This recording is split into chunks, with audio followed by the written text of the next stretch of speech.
Գյումրու արտահերթ դիմադրությունները արդեն թեժ են։ Մասնակից 9 քաղաքական ուժեր, 3 դաշինք եւ 6 կուսակցություն պայքարում են Հայաստանի հայրաքաղաքի իշխանության ղեկի կառավարումը ստանձնելու համար։ Սկանդալային հակակոռուպցիոն ձերբակալություններ, թեժ բանավեճեր, հաշվեհար դարտեսնելու եւ վրեժ խնդիր լինելու սպառնալիքներ։ Քաղաքագետ Սուրեն Սուրենյանցը վստահեցնում է, որ իշխանական ՔՊ-ն ամբողջովին վերակենդանացնում է հին համակարգը իր հորի վարքերով։ Ըստ Սուրենյանցի արժանապատիվ գյումրեցին մերժելու է ՔՊ-ին եւ նրա թեկնածուին։ Պատգամավոր Տիգրան Աբրահամյանի խոսքով Գյումրիում ՔՊ թեկնածուն գնաց քաղաքական ինքնասպանության ճանապարհով, մյուս կողմից էլ պատասխանատվություն ստանձնեց այս իշխանությունների բոլոր մեղսակցությունների համար, հայրենիքի հանձնումից մինչև Հայաստանի անվտանգությունը թշնամիներին վաճառելը։ Դրանով իսկ ինքն իր ճանապարհը փակեց հետագայում քաղաքական գործընթացների համար։ Խիտայր է, պարոն Մխիտայր է։ Ուրեմն Արցախը հանձնել են ձեր հաղորդման սկզբում գովացած նախագահները։ Արամ Գևորգյանը անդրադարձել է Գյումրու քաղաքապետի ՔՊ-ական թեկնածու Սարիկ Մինասյանի Արցախում ծառայելու հետ կապված հայտարարություններին, երբ հեռուստատեսային բանավեճի ժամանակ իշխանական թևի թեկնածուն հայտարարել էր, որ նախկին նախագահների օրոք Գյումրիի բնակիչները գումար էին տալիս, որպեսզի իրենց երեխաները չծառայեին Արցախում, քանի որ այնտեղ շատ վտանգավոր էին համարում։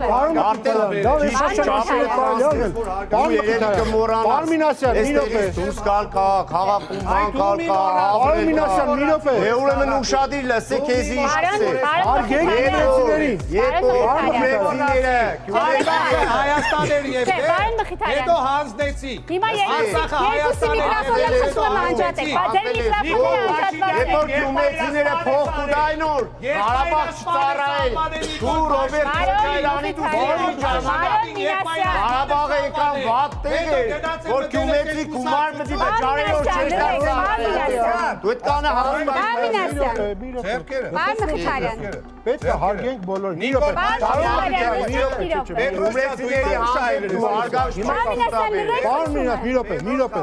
լսեք, ես իմ անազգանք լսեք։ Դուք մի րոպե խոսացիք, ճիշտ է։ Ասացիք ինչ ուզում եք, ճիշտ է։ Հիմա իր մի րոպե լինի ընդհանուր։ Հարգեք բոլորին։ Բայց սուտ է խոսում։ Ինչ ուզում խոսում։ Այսինքն կարող է սուտ խոսել։ Իր մի րոպե։ Կարող է սուտ խոսել։ Կարող է սուտ խոսել։ Ինչ ուզի իր մի րոպե, կարող է ասի, հասկացա։ Դուք ստորագրել եք հարգելու բոլորին հարգելու ճանաչել է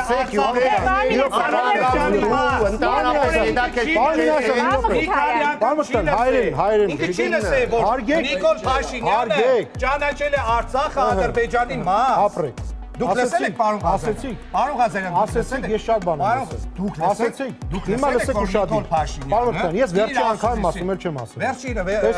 ուլտիմատումներով մի խոսեք, ես ուլտիմատում, ես խնդրում եմ ձեզ։ Հարգեք դիմացիներին։ Ես խնդրում եմ, կպատասխանեք իմ հարցին, հարգեք, ոչ, ես ձեր հարցին չեմ պատասխան։ Դուք կարող եք գալ ինձ հյուր չեկաք։ Ես կպատասխանեմ։ Փաշինյան Նիկոլը լսել եք, որ Արցախը ճանաչել է Ադրբեջանի կազմում։ Դու լսել ես որ Դուք Ռուսիան Արցախը ամենավատ տեղն էր։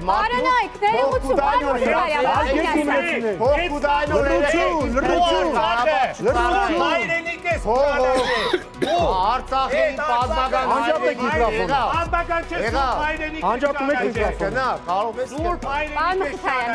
Որը քող ղեկավարը ճանաչել է Ադրբեջանի մաս։ Որը քող ղեկավարը ճանաչել է Ադրբեջանի մաս։ Որը քող ղեկավարը Բանինասյան, չեք կարող խոսել։ Խնդրում եմ, լրեք։ Հարգեք գյումրեցիներին։ Մի խոսեք։ Այմար գյումրեցիներին մի Պարոն Մխիթարյան, կամ ենք հարգում Չարժակայք կամ չենք անում շարունակում։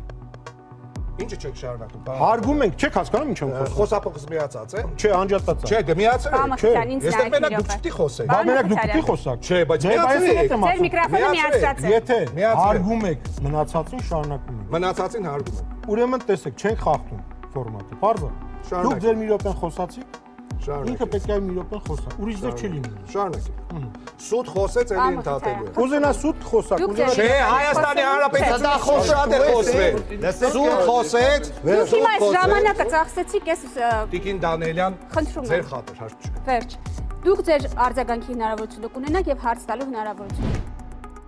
Այո, Արցախում ծառայությունը հեշտ չէր, որովհետև հեռու էր տնից տեղից, բայց Արցախն այն միակ վայրն էր, որտեղ սահման պահելով ողջ Հայաստանը հանգիստ քնում էր։ Արցախում կենտրոնացված էր բանակի մեծ մասը, որովհետև հասկանում էին, որ եթե Արցախի սահմանը չպահվի, Ամասիայում անգամ մարդ չի կարող հանգիստ քնել։ Այսօր չկա Արցախը ու քո թշվառական տերերի շնորհիվ հիմա բանակի զինվոր ունեցող ցանկացած ընտանիք 2 տարի մեռածած թաղած չի վիճակում լինում, որովհետև չգիտի Հայաստանի Հանրապետության որ կետում էլ լինի զորամասը, իր երեխան կացարանում ողջ կայրվի, թե թշնամու դիվերսիան կներկայացնեն ինքնասպանություն ու անգամ չեն թողնի եռաբլուրում հուղարկավորել։ Քո տրամաբանությամբ հիմա վատ տեղա Ջերմուկը, Վարդենիսը, Երասխը, Վերին Շորժան, Նոյեմբերյանը, Գորիսն ու Սիսիանը։ Զգում ես տարբերությունը։ Այն ժամանակ մենակ Արցախն էր վատ տեղ, հիմա սա Հայաստանի Հանրապետության քարտեզը։ Վահան պահելը ծանր գործ է, Սարիկ։ Քո ու քո տիրոջ խելքի բանը չի, դրա համար էլ արժեզրկում եք այն ամենը, ինչի չեք հասկանում կամ չեք ուզում հասկանալ։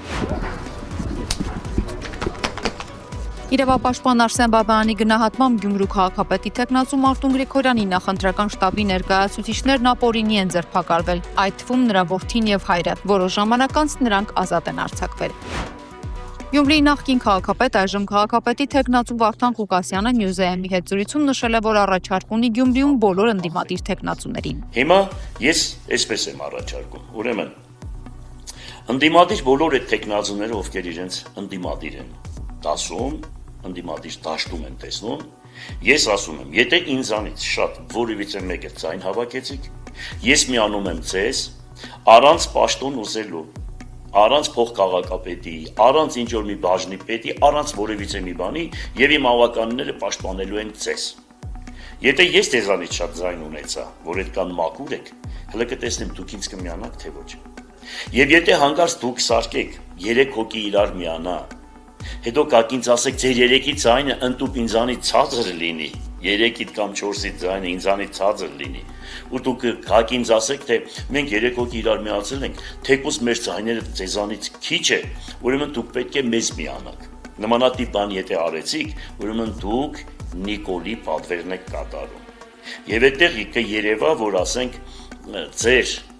հետևը ով որ կակնած է եւ Նիկոլը մի ընտանիքի անդամներ են։ Չնայած կարող է եւ այստեղ խաղաղակ, որովհետեւ ձեր ժերտվատալը 2 րոպե է, ով որ ձեզ ուղարկել է, նրա համար 26 թիվն է կարևոր։ Բայց ես բարձրաձայնեցի։ Մենք սպասում ենք ձեր առողջ բանականությանը եւ ես քեզ ցանկանում եմ ամենալավը, ամենաբարին, թեկուզ դու միշտ քարկոծում ես, միշտ այսպես թշնամական խոսում, բան ինձ գալիս ասում են, բայց Աստված քեզ խելք ու շնորհ տա, մեկ է մի բան ասեմ։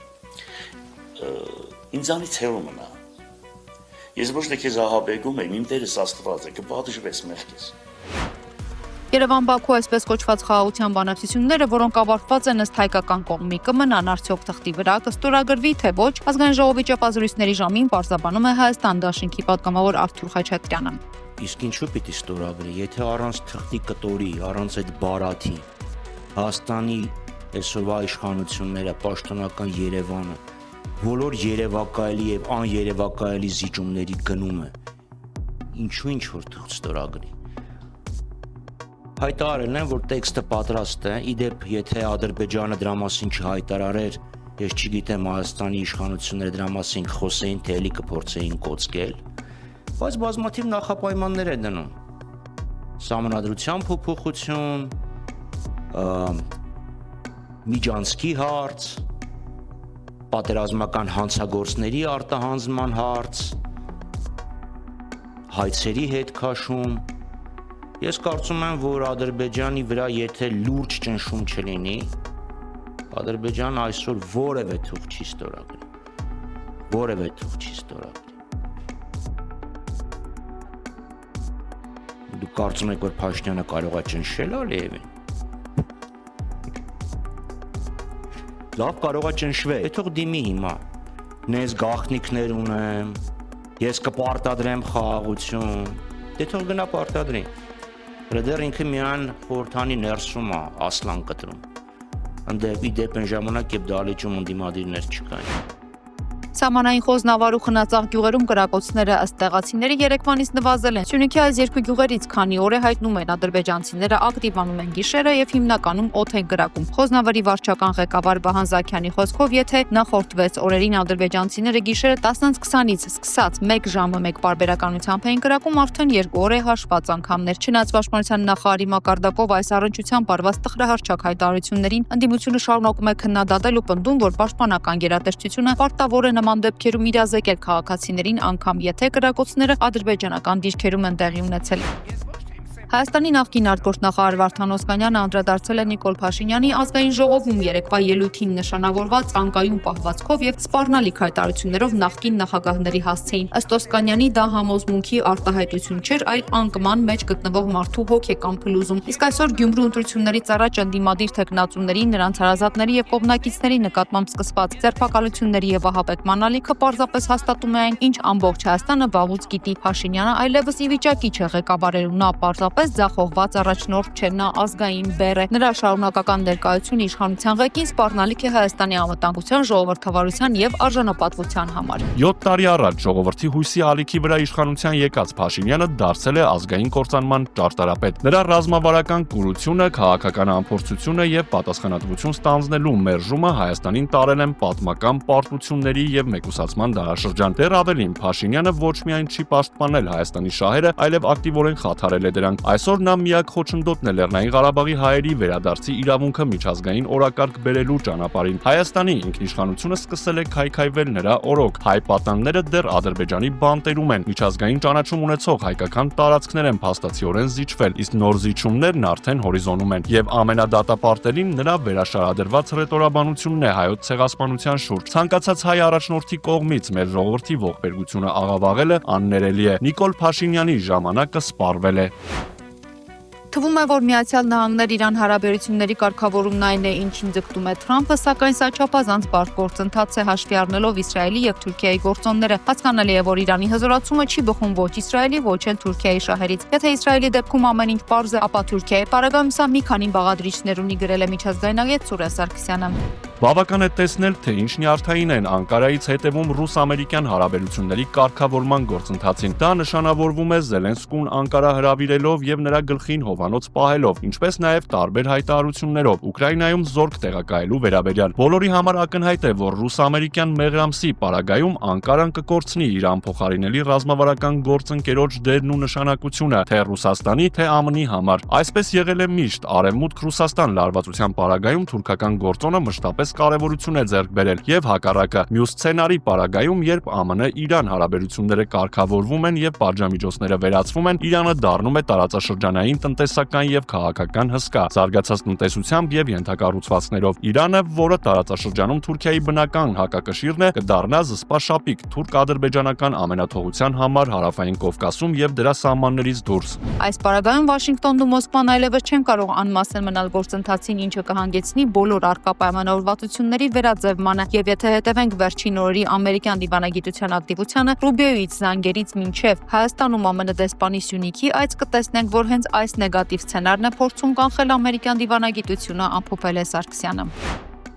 Եվրամիությունը Ստամբուլի քաղաքապետ Էքրեմ Իմամօղլուի կալանավորման եւ դրան հաջորդած բողոքի ակցիաների ֆոնին ամենայն հավանականությամբ կոշտ դիրքորոշում չի ցուցաբերի Թուրքիայի նկատմամբ, քանի որ այդ երկիրը համարում է կարևոր դաշնակից հայտնել է պոլիտիկո եվրոպական պարբերականը։ Եվրամիությունը կարող է մեծ նշանակություն չտալ Թուրքիայի քաղաքական իրավիճակին, քանի որ երկիրը համարում է իր ամենակարևոր գործընկերը միգրացիայի, առևտրի, պաշտպանության եւ էներգետիկայի ոլորտներում։ Համայնքը բազմամիլիարդ դոլարների սուբսիդիաներ է հատկացնում Թուրքիային, մասնավորապես երկիրը ստացել է մոտ 9 միլիարդ եվրո օգնություն Մերձավոր Արևելքից փախստականներին տեղավորելու համար։ Եվրահանձնաժողովի տվյալներով 2023 թվականի վերջին Բրյուսելի եւ Անկարայի միջև երկկողմ առևտրի ծավալը կազմել է գրեթե 206 միլիարդ եվրո։ Համաձայն պաշտպանության մասին ԵՄ սպիտակ գրքի, Թուրքիան որպես ԵՄ թեկնածու երկիր կարող է 800 միլիարդ եվրոյի համատեղ պաշտպանական գնումներ ստանալ համայնքի պաշտպանական ծախսերը մեծացնելու համար նախատեսված միջոցներից։ Իմամօղլուի ձերբակալությունից առաջ ստեղծված ստատուս քվոն հարմար էր Եվրամիությանը, քանի որ այնտեղ բավականաչափ ժողովրդավարություն կար։ Ինչ էլ որ Թուրքիայի նախագահ Ռեջեփ Թայիփ Էրդողանը անի, Եվրոպան պետք է համաձայնի դրան, ասել է Օքսֆորդի համալսարանի դասախոս Դիմիտար Բեչևը։ Ֆրանսիական Le Monde պարբերական Ստամբուլի ընդդիմադիր քաղաքապետ եւ նախագահի տեխնացու Էքրեմ İmamoğlu'ի ձերբակալումից հետո ուշագրավ հոդված է հրապարակել հոդվածում առաջ է քաշվում այն միտքը, որ Թուրքիան ներքաշվել է անձնիշխանության մեջ, ինչպես Ռուսաստանում եւ Ադրբեջանում է։ Հոդվածում նշվում է, որ İmamoğlu'ի կալանավորման գործողությունը փաստացիորեն նշանակում է Թուրքիայի անցում ավտորիտարիզմից դեպի անձնիշխանական ռեժիմ։ Այնուամենայնիվ, մինչ օրս ընդդիմությունը կարողացել էր ուժեղ թեկնածուներ առաջադրել, սակայն İmamoğlu'ին բանտ ուղարկելու դատավորի կայացրած որոշումը մտահոգություն առաջացրեց, որ Թուրքիան իր բազմակարծիք, բայց ճնշող համակարգից անցում է կատարում դեպի ռուսական կամ ադրբեջանական ոճի լիարժեք ավտորիտարիզմ։ İmamoğlu'ի դեմ իրականացված գործողության նկատմամբ Արևմուտքը ցուցաբերել է անտարբեր արձագանք։ Եվրամիությունն այս անգամ չցուցաբերեց այն դիրքորոշումը, որը ցուցաբերել էր Գեզիի ցույցերի ժամանակ։